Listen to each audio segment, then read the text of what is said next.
Baik, Assalamualaikum warahmatullahi wabarakatuh.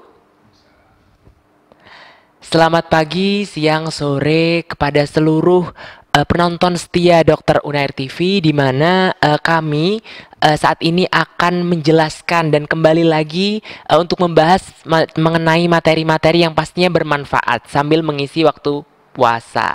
Kami juga mengucapkan selamat menunaikan ibadah puasa, semoga selalu lancar dan semoga selalu berkah dan dalam lindungan Allah Subhanahu wa taala.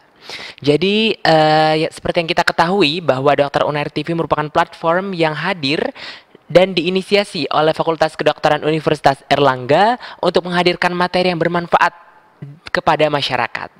Jadi sebelum itu perkenalkan, saya Beni Aji Foderahman selaku moderator yang pada saat ini saya bersama dengan narasumber hebat yaitu Profesor Dr. Bambang Purwanto Magister Kesehatan. Pada kesempatan kali ini kami akan mengupas bersama mengenai berolahraga di saat puasa. Baik, selamat pagi Prof. Selamat pagi. Assalamualaikum warahmatullahi wabarakatuh. Waalaikumsalam warahmatullahi wabarakatuh. Bagaimana kabar Prof Bambang hari ini? Alhamdulillah sehat. Alhamdulillah. Semoga selalu lancar terus puasanya nggih Prof. Amin, amin. Baik. Jadi Prof, di sini saya akan membahas mengenai olahraga di saat puasa, Prof. Seperti yang kita ketahui kan terkadang olahraga di saat puasa itu membawa pro dan juga kontra seperti itu, Prof. Nah, mungkin saya langsung saja masuk ke pertanyaan pertama, yaitu pada kondisi puasa di mana kita tidak makan dan juga kita tidak minum, apa yang terjadi pada tubuh Prof? Mungkin boleh diceritakan dan bagaimana cara tubuh kita untuk mendapatkan energi saat beraktivitas seperti itu, Prof. Baik. Terima kasih. Bismillahirrahmanirrahim. Alhamdulillah kita saat ini telah memasuki bulan Ramadan dan perintah langsung dari Allah Subhanahu wa taala, Tuhan Yang Maha Kuasa, untuk kita menjalankan ibadah puasa seperti halnya umat-umat yang terdahulu. Artinya sudah menjadi jaminan dari Allah secara langsung bahwa ketika seseorang ini akan melaksanakan puasa sebagai bentuk dari ketaatan kita untuk menjalankan perintah Allah, maka Allah menjamin bahwa itu tidak akan mengganggu kesehatan kita. Justru itu akan menyebabkan tubuh kita menjadi lebih bugar. Nah, bagaimana kita tahu? Ini hadis Nabi sendiri, bahwa puasalah kamu supaya kamu sehat. Artinya adalah bahwa dengan puasa ini justru kita akan menjadi lebih sehat. Banyak sekali bukti ilmiah yang kemudian sudah membuktikan bahwa puasa ini menyebabkan kita menjadi lebih sehat. Kalau saya boleh memberikan satu perumpamaan, ya, tubuh kita ini seperti mobil, ya, seperti mesin yang setiap kali dipakai tanpa berhenti. Ya, pasti ada masa ausnya, ada masa untuk kemudian berkurang fungsinya. Nah, puasa ini adalah sebetulnya upaya kita untuk ngerem sebentar, untuk memberikan kesempatan bagi tubuh kita untuk melakukan proses apa yang disebut dengan recovery, regenerasi, memperbaiki diri terhadap apa yang mengalami kerusakan, diperbaiki, apa yang kurang ditingkatkan, dioptimalkan, dengan cara kemudian sementara kita untuk tidak atau menahan untuk makan, minum, dan melaksanakan atau melampiaskan hasrat kita. Itu. Jadi ini bukan menjadi masalah sebetulnya. Nah, apa yang terjadi pada tubuh kita ketika kita berpuasa, mungkin bagi beberapa orang yang belum pernah berpuasa atau tidak terbiasa berpuasa sebelumnya, karena puasa wajib itu kan di bulan Ramadan saja, ya, maka di awal-awal bulan Ramadan biasanya akan ada kejutan-kejutan kecil. Ya, biasanya misalnya lupa. Karena biasa jam 6, jam 7 sarapan pagi gitu ya. Lupa ini kalau puasa gitu ya. Yang kedua terasa sangat haus ya. Kemudian terasa lemah, mudah mengantuk gitu ya. Tapi itu hanya akan terjadi di awal saja. Dengan berjalannya waktu ketika kita menjalani puasa di bulan Ramadan, maka hal-hal seperti itu nanti akan sedikit demi sedikit tergantikan dengan suasana atau rasa yang segar, yang sehat, yang lebih energik, yang lebih produktif. Karena pada dasarnya memang tubuh kita ini diberi kemampuan untuk melakukan adaptasi. Nah, adaptasi itu memang butuh waktu. Oleh karena itu sebetulnya kalau kemudian teman-teman semua ini pengen supaya puasanya itu berhasil gitu ya, ada tips sebetulnya, yaitu di awal atau sebelum masuk bulan Ramadan mulai untuk berlatih berpuasa, sehingga nanti masuk bulan Ramadan itu sudah tinggal menyesuaikan diri ya, tubuhnya itu sudah beradaptasi, jadi tidak ada kejutan-kejutan seperti tadi gitu. Baik, Prof. Jadi sebenarnya puasa ini tidak hanya dari sisi agama, nggih, Prof. Jadi juga bermanfaat untuk tubuh kita, dan juga mungkin, Prof, berkaitan banget dengan topik kita, di mana yaitu saat melakukan aktivitas fisik yang berlebih, contohnya olahraga, Prof. Nah, bagaimana yang terjadi di tubuh kita saat puasa, namun sambil berolahraga seperti itu, Prof? Iya. Jadi kita ini dianugerahi otot rangka yang merupakan organ dengan jumlah yang paling banyak, distribusinya paling luas. Dan bentuk atau konsekuensi dari anugerah itu adalah kita harus bersyukur dengan cara memanfaatkannya. Ya. Kalau kemudian dengan alasan puasa lalu kemudian kita malas bergerak, itu artinya kita tidak bersyukur. Maka cara kita bersyukur adalah kita memanfaatkan otot yang kita punya, yang dianugerahkan Tuhan pada kita, itu untuk tetap bergerak meskipun puasa. Lalu apakah kemudian dengan kita berpuasa itu lalu ada perubahan yang kemudian terjadi pada saat kita beraktivitas fisik atau berolahraga? Tentu memang ini ada, seperti yang tadi saya sampaikan, di awal puasa ada kejutan-kejutan yang kemudian kita perlu untuk melakukan seperti setting ulang pada tubuh kita untuk kemudian membuat semuanya tetap baik-baik saja supaya kemudian tidak terjadi gangguan kesehatan. Namun dengan berjalannya waktu nanti, maka sebenarnya tidak ada menjadi masalah kalau kemudian kita tetap bisa berolahraga di bulan puasa. Hanya ada beberapa tips nanti yang ingin saya sampaikan supaya kemudian kita tetap aman, tetap sehat, tetap bugar dengan berolahraga pada bulan puasa. Gitu. Nah, seperti apa yang kemudian terjadi? Ya misalnya adalah karena kita selama puasa itu tidak makan, tidak minum, pasti akan ada penurunan atau berkurangnya suplai nutrisi dan suplai air ke dalam tubuh. Sehingga hal-hal yang perlu diwaspadai misalnya adalah ketercukupan zat gizi, ketercukupan rehidrasi air yang ada di dalam tubuh kita, sehingga secara mudah kemudian kita mesti memperhatikan bahwa jangan sampai aktivitas fisik berupa olahraga misalnya yang kita lakukan selama kita puasa itu justru akan membuat status zat gizi kita kurang, status rehidrasi kita kurang, sehingga itu akan bisa jadi menyebabkan gangguan kesehatan selama puasa. Baik, Prof. Ya, jadi sudah jelas sih bahwa olahraga ini akan meningkatkan kebugaran kita secara tidak langsung, baik itu saat tidak berpuasa maupun berpuasa, karena yang paling penting adalah bagaimana cara kita tetap ada asupan nutrisi dan juga rehidrasi air yang tepat dan optimal. Kemudian Prof, mungkin adakah waktu khusus atau waktu tertentu kapan sebaiknya kita melakukan olahraga seperti itu, Prof? Dan mungkin jenis olahraga apa yang bisa disarankan saat berpuasa seperti itu, Prof? Ya. Secara umum olahraga ya itu di bulan puasa atau di luar bulan puasa sebaiknya dilakukan di pagi hari. Kenapa? Pada saat itu tubuh kita sudah cukup siap untuk menerima beban fisik ya, karena hormon stresnya itu sudah mulai muncul tapi belum terlalu tinggi ya. Dan yang kedua, lingkungan di sekitar kita itu sangat mendukung untuk melakukan olahraga. Udara yang sejuk, kaya akan oksigen ya, itu sangat mendukung untuk kita melakukan olahraga di pagi hari.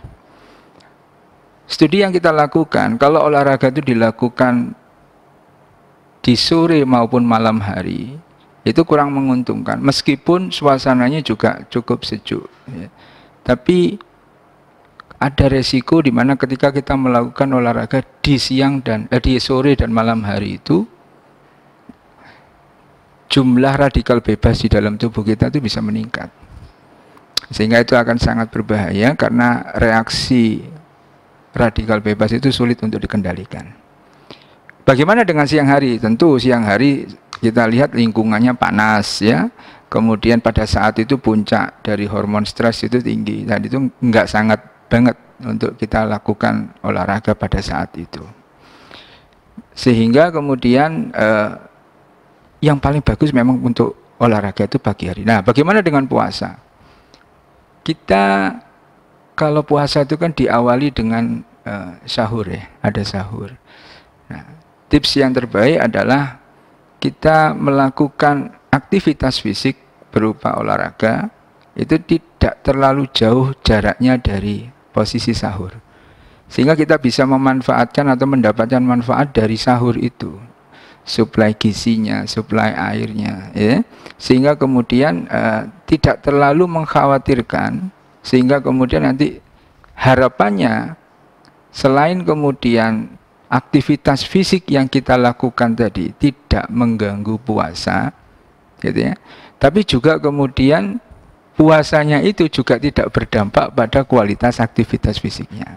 Nah, jadi kita lakukan kalau misalnya sahur itu kita lakukan kira-kira jam 3 gitu ya, maka waktu terbaik untuk kita melakukan olahraga itu di atas jam 5 ya. Tapi jangan lebih dari jam 7 pagi. Jadi rentangannya antara 2 jam sampai 4 jam setelah sahur. Itu yang paling baik. Baik, Prof. Untuk jenis olahraganya, Prof, mungkin ada saran yang cocok maupun tidak cocok, Prof? Ya. Jadi untuk jenis olahraga ini sebetulnya sangat bergantung kepada kebutuhan setiap orang, gitu ya. Tapi kita tidak menganjurkan olahraga yang terlalu berat, terlalu menyebabkan stres, dan terlalu menguras keringat. Karena itu akan menyebabkan dehidrasi, menyebabkan hipoglikemi, dan menyebabkan pengaruh-pengaruh negatif yang lain, seperti penurunan sistem imun dan sebagainya. Kita sering melihat ya, teman-teman ketika puasa justru sering flu, gitu ya.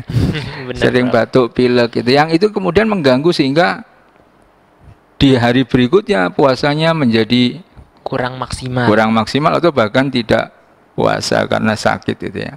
Nah, ini jangan sampai terjadi karena kemudian kita melakukan olahraga yang berlebihan, tapi justru kemudian menyebabkan keesokan harinya atau lusanya kemudian kita tidak bisa puasa karena aktivitas olahraga itu. Sehingga kita harus mampu untuk mengukur seberapa sih sebetulnya yang kita butuhkan untuk berolahraga ini, gitu ya. Kalau panduan dari WHO dan ACSM, American College of Sport Medicine, itu jelas. Jadi untuk menjaga kesehatan, kita dianjurkan untuk melakukan aktivitas fisik itu dengan durasi 150 menit terbagi dalam waktu 1 minggu. Jadi tidak boleh terkumpul satu hari 150 menit, tidak boleh. Tapi itu terbagi, ya. Misalnya dilakukan selama 30 menit 5 kali dalam seminggu, atau dibalik 50 menit 3 kali dalam seminggu. Ya, itu boleh seperti itu.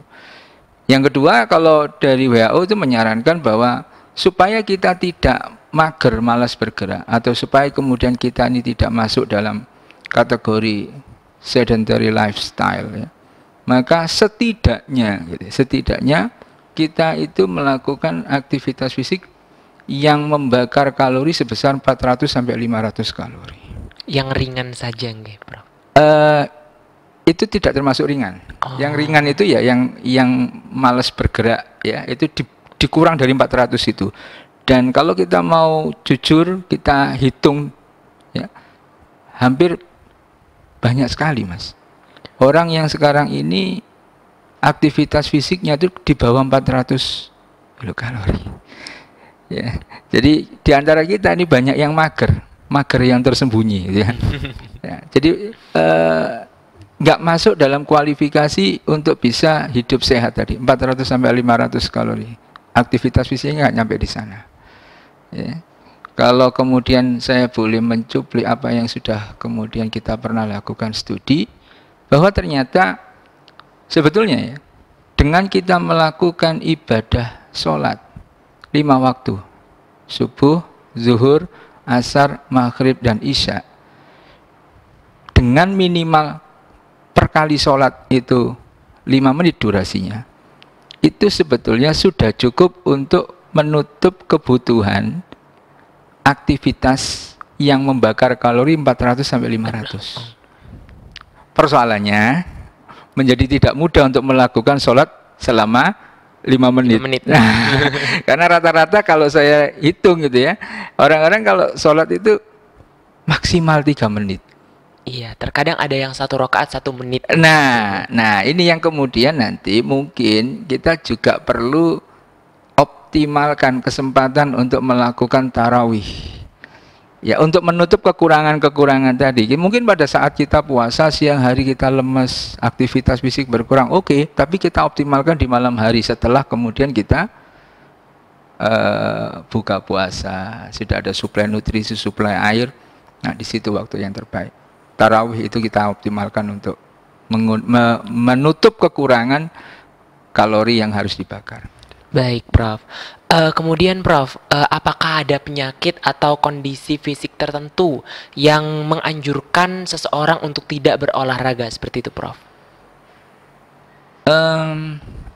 Memang untuk beberapa penyakit, ya, bukan tidak boleh untuk berolahraga, tapi perlu untuk memperhatikan hal-hal khusus. Lebih bagus lagi kalau ada yang memandu, ya. Seperti misalnya penderita diabetes, penderita hipertensi, gitu, ya. Ini penderita gagal jantung. Itu perlu untuk kemudian kalau ingin berolahraga memang harus ada panduan, ada pendampingan. Jadi ada protokol khusus yang kemudian harus diperhatikan, dan ada persyaratan khusus yang kemudian harus diperhatikan. Misalnya kadar kolesterol tidak boleh lebih dari 300 sebelum melakukan exercise. Kadar gula yang tidak boleh lebih dari 200. Atau kemudian tekanan darah yang kemudian harus mencapai level tertentu supaya aman. Gitu, ya. Ini yang kemudian harus diperhatikan supaya kemudian tidak, ya, serta-merta karena saking semangatnya untuk berolahraga justru mendapatkan efek negatif, bukan efek positifnya. Seperti itu. Baik, Prof. Kemudian di sini, Prof, ada pertanyaan lagi terkait lansia, Prof. Apakah lansia itu diperbolehkan olahraga di saat berpuasa, Prof?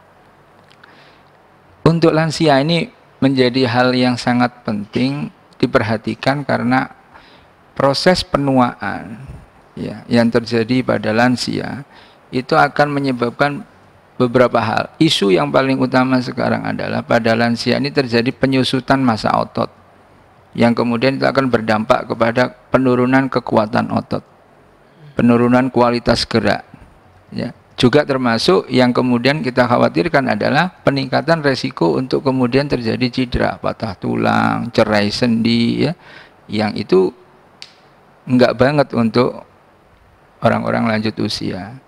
Juga sering kita temukan pada lansia ini resiko untuk jatuh karena gangguan keseimbangan, karena ototnya yang tidak balance dan sebagainya tadi. Iya, karena faktor usia nggih, Prof.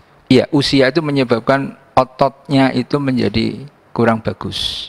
Oleh karena itu, latihan yang paling bagus dan paling sesuai untuk lansia adalah berfokus pada meningkatkan kualitas ototnya, memperbaiki massa ototnya, mempertahankan supaya massa ototnya tidak berkurang secara drastis. Karena pada manusia setelah dia melewati usia 30 tahun, itu kecenderungannya akan terus menurun.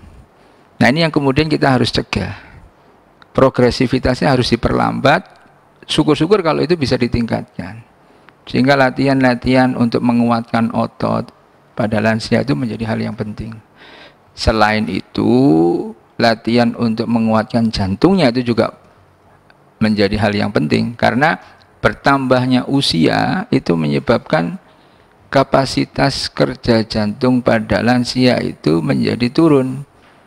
Kemampuan jantung itu berdenyut per menitnya itu menjadi berkurang. Itu sudah sesuatu yang logis ya. Sehingga kemudian harapannya adalah jantung ini mampu untuk kemudian bisa memompa darah lebih banyak. Sehingga denyutannya bisa kita kurangi supaya beban jantung itu bisa berkurang. Sehingga kasus-kasus hipertensi ya pada penderita yang lansia ini bisa kita kurangi begitu. Baik, Prof. Jadi sudah terjawab pertanyaan bahwa seorang lansia yang ingin olahraga itu boleh dengan catatan menyesuaikan kebutuhan dan berfokus pada peningkatan massa ototnya. Karena seperti yang kita ketahui bahwa lansia mengalami penurunan massa otot dikarenakan faktor usia. Kemudian ini Prof, seperti yang kita ketahui kan untuk lansia memang karena faktor usia nggih Prof. Untuk atlet sendiri, seperti yang kita ketahui atlet itu sudah terbiasa berolahraga dan bahkan olahraganya otot-ototnya itu sudah besar-besar, kemudian sudah sering olahraga berapa jam sehari yang lebih dari orang-orang pada umumnya. Nah mungkin apakah ada latihan khusus atau pembatasan latihan tertentu Prof bagi atlet untuk berolahraga seperti itu Prof? Iya, kalau atlet itu berbeda dengan orang pada umumnya ya. Jadi mereka punya kualifikasi di atas manusia umumnya, di atas normalnya. Dan untuk atlet ini tubuhnya sudah sangat beradaptasi terhadap beban fisik.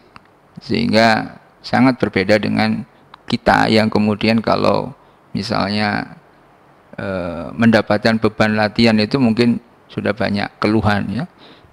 Sesek lah, kemudian capek lah gitu ya. Nyeri dan sebagainya. Tapi kalau atlet itu enggak. Nah, bagaimana atlet kalau kemudian dia puasa, apakah kemudian harus mengurangi intensitas latihannya atau durasi latihannya? Saya pikir begini,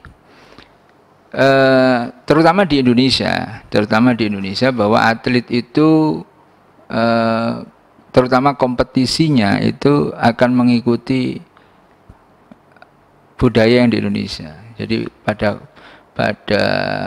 kompetisi-kompetisi tertentu yang untuk di Indonesia pada masa bulan Ramadan itu di-off-kan. Sehingga latihan mereka itu cenderung untuk mempertahankan istilahnya maintenance performa mereka. Jadi tidak untuk kapasitas yang untuk kompetisi. Sehingga untuk seperti itu maka tidak menjadi masalah buat mereka karena biasanya atlet itu baru akan mulai mengeluh ketika intensitasnya dinaikkan, tujuannya untuk menang. Tapi kalau di maintenance itu tidak ada masalah. Nah, sekarang bagaimana dengan atlet yang harus bertanding, berkompetisi tapi di bulan Ramadan? Nah, ini harus punya tips khusus ya, yang kemudian bisa membuat si atlet ini selalu siap bertanding meskipun dia puasa. Ya kita tahu seperti kalau di luar negeri itu atlet-atlet seperti sepak bola ya, itu kan mereka nggak mengenal Ramadan, ya tetap mereka harus bertanding. Seperti Karim Benzema ya, Paul Pogba, itu kan mereka juga tetap bertanding meskipun mereka puasa. Meskipun ada pilihan buat mereka untuk kemudian mereka menolak ya, itu beberapa klub menyatakan seperti itu, tapi mereka tetap komitmen untuk kemudian ikut bertanding. Nah, bagaimana caranya untuk supaya mereka tetap bisa perform baik pada saat mereka puasa? Ya, ini yang kemudian perlu untuk penyesuaian antara latihan mereka, penyesuaian antara strategi dari pelatih, juga penyesuaian terhadap kondisi yang terjadi pada saat itu. Misalnya pertandingan itu berlangsung, kalau bisa digeser setelah berbuka puasa itu lebih oke gitu ya. Tapi kalaupun kemudian tidak bisa, ya memang harus ada pembatasan supaya kemudian tidak menyebabkan cedera. Saya rasa itu kalau kemudian menjadi problem baru kemudian ketika kompetisi itu dilaksanakan pada saat puasa. Dan itu harus perlu ada satu pendekatan-pendekatan khusus ya, yang tidak bisa digeneralisir. Tidak bisa disamakan satu atlet dengan, karena punya kebutuhan yang berbeda. Benar, Prof. Benar, baik Prof. Jadi sudah terjawab pertanyaannya untuk seluruh penonton yang menonton di channel Dr. Unair TV ini, bahwa seorang atlet itu diperkenankan untuk tetap latihan sesuai dengan kebutuhannya masing-masing. Kemudian ini Prof, sebentar lagi kita akan membahas mengenai mitos dan juga fakta, Prof. Ya, jadi pertanyaan yang pertama, Prof, ada yang bilang jika olahraga itu baik jika kita sudah berkeringat, Prof. Apakah itu benar atau salah, Prof? Tidak sepenuhnya benar, juga tidak sepenuhnya salah. Tapi target latihan itu bukan berkeringat. Berkeringat. Ya, jadi itu mitos. Oh, jadi mitos. Iya. Jadi target berkeringat itu hanya menunjukkan seberapa banyak air yang sudah dikeluarkan dari tubuh kita, nggih, Prof? Jadi berkeringat itu sebetulnya upaya tubuh kita untuk menurunkan suhu permukaan, ya, karena lingkungan yang panas, ya. Jadi bukan karena olahraga. Kadang-kala saya melihat orang yang makan di warung pinggir jalan itu juga keringatnya banyak, tapi dia gak berolahraga kan, karena makan pedas saja. Benar, Prof. Jadi olahraga itu tidak hanya tentang keringat ya untuk seluruh penonton. Kemudian pertanyaan yang kedua, Prof. Ada yang bilang bahwa olahraga dapat meningkatkan kebahagiaan. Mitos atau fakta, Prof? Fakta. Karena salah satu yang banyak dibahas bahwa olahraga itu meningkatkan endorfin. Endorfin itu adalah salah satu hormon kebahagiaan. Ya, jadi kita lihat atlet-atlet kita itu nggak ada rasa sedih, nggak ada rasa murung, nggak ada rasa gelisah, meskipun mereka kalah. Ya, karena mereka punya endorfin yang tinggi. Nah, itu yang kemudian bisa memperbaiki mood, bisa memperbaiki kondisi kejiwaan dari teman-teman yang mungkin saat ini merasa sedih, depresi, dan sebagainya. Benar, Prof. Jadi sudah terjawab bahwa olahraga adalah membawa kebahagiaan, seperti itu. Kemudian ini Prof, ada pertanyaan terakhir, apa saja yang perlu diperhatikan jika seseorang akan berolahraga saat puasa? Mungkin dari segi makannya seperti itu, Prof. Iya, yang pertama, olahraga saat puasa yang perlu diperhatikan adalah apa tujuan kita berolahraga. Jangan sampai hanya untuk ikut-ikutan gitu ya. Kita sesuaikan tujuan itu dengan kondisi tubuh kita, apakah itu memungkinkan atau enggak. Yang kedua, perhatikan selalu, kalau di kita itu ada rumusnya FITT. Satu, frekuensi olahraga dalam satu minggu. Anjuran yang sesuai dengan WHO dan ACSM itu adalah 3-5 kali dalam seminggu. Yang terbaik ya, jangan melebihi itu kecuali kalau Anda atlet. Kalau atlet boleh lebih dari 5 kali dalam seminggu. Kemudian yang kedua, intensitas. Itu sangat mudah untuk menentukan intensitas itu hanya dengan kemudian kita perhatikan napas kita selama kita berolahraga. Ada skala 0 sampai 10 yang kemudian bisa kita jadikan acuan. Kalau kemudian kita selama beraktivitas, kita bisa berbicara dengan lancar, kita bisa bernyanyi sambil melakukan olahraga, itu menunjukkan bahwa yang kita lakukan itu intensitasnya masih bisa kita toleransi. Tubuh kita masih mampu. Tapi ketika kemudian kita sudah mulai tidak bisa mengikuti irama lagu nyanyi, kita sudah nggak bisa mengucapkan kalimat dengan baik, nah di saat itulah tubuh kita menunjukkan bahwa apa yang kita lakukan itu sudah melampaui kemampuan tubuh kita. Betul. Yang ketiga adalah time. Time itu durasi. Berapa lama kita melakukan aktivitas. Nah, ini secara umum bisa kita bagi menjadi dua. Kalau kita olahraga itu tujuannya menurunkan gula di dalam tubuh, maka waktu terbaik untuk kemudian kita bisa melakukan olahraga adalah selama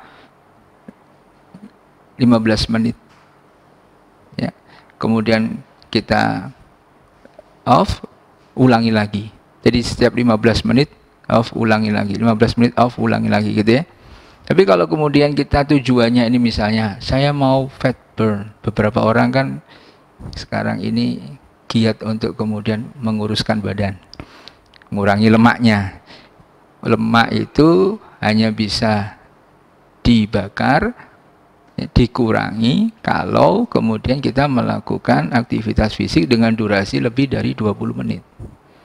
Nah, jadi kalau belum 20 menit lalu kemudian kita berhenti, maka efeknya tidak akan kita dapatkan. Yang ada justru gulanya rendah. Gula rendah memancing orang untuk lapar, makan, nah nggak akan kena tuh lemaknya. Jadi lemaknya nggak berkurang tapi nambah terus karena makan. Dan yang terakhir adalah type, jenis berolahraga. Nah, olahraga jenis apa yang kemudian kita mau lakukan? Itu yang harus kita sesuaikan dengan kondisi tubuh kita. Misal, kita gemuk, ya, jangan melakukan olahraga yang kemudian menyebabkan lutut kita nyeri. Melompat, berlari, itu kan ada hentakan-hentakan yang bisa menyebabkan sendi-sendi kita itu menjadi rusak. Ya. Jadi harus disesuaikan. Yang aman apa untuk orang-orang yang gemuk? Ya, yang aman adalah bersepeda, berenang. Itu kita sesuaikan. Loh, apa boleh berenang selama puasa? Boleh, kalau sudah buka kan boleh ya. Boleh. Nah, kemudian contoh lagi adalah dengan kondisi-kondisi khusus lainnya. Misalnya, saya sudah tua, sudah mengalami penuaan, sudah lansia. Apakah boleh kemudian melakukan olahraga yang kemudian dengan intensitas yang tinggi, gitu ya? Kan sekarang lagi juga happening di mana-mana orang pengennya high intensity exercise, gitu ya. Tapi nggak memperhitungkan kesiapan diri, kesiapan tubuh. Nah, ini akan menjadi berbahaya. Kalau ada kesulitan di dalam menentukan apa, berapa, dan bagaimana saya berolahraga, saya sarankan untuk menghubungi ahlinya, untuk kemudian dibantu merumuskan apa yang sebaiknya dilakukan, terutama di bulan puasa.